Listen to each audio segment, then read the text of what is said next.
ధర్మరాజు గారు దూరదృష్టితో ఆలోచన చేసి అజ్ఞాతవాసం భంగం కాకూడదు అని భీమసేనుడు ఉద్రేకాన్ని పొందినప్పటికీ కూడా సమయోచిత ప్రజ్ఞతో ఆయనకి ఒక సంజ్ఞ చేస్తూ మాట్లాడినటువంటి మాటల యొక్క సారాన్ని నిగూఢమైనటువంటి భావాన్ని గమనించినటువంటి వాడై భీముడు ఆ చెట్టుని పిరికేటటువంటి ప్రయత్నాన్ని విరమించాడు. తద్వారా సభలో జరగవలసినటువంటి ఒక పెద్ద ఉపద్రవం తప్పింది.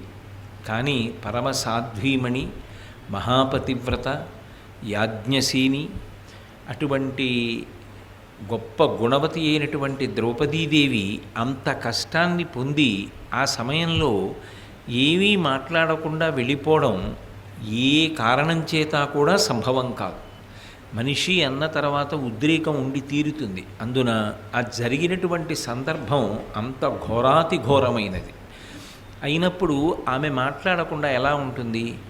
పైగా ఇవాళ కీచకుడి నుండి రక్షింపబడడం కాదు, ఆమెకు కావలసినది అజ్ఞాతవాసం పరిసమాప్తమయ్యే వరకు మత్స్యదేశంలోనే ఉండాలి. కాబట్టి ఆ కీచకుడి నుంచి రక్షణ కావాలి. ఆ రక్షణ కల్పించవలసినటువంటి కర్తవ్యం ప్రభువు అయినటువంటి విరాట మహారాజు మీదే ఉంటుంది. అందుకే ఆమె ఒక అబల ఆక్రోశిస్తూ సభాప్రవేశం చేస్తే రక్షించవలసినటువంటి అవసరం ఈ సభకి, సభాధ్యక్షంలో ఉన్నటువంటి మహారాజుకి ఉండదా?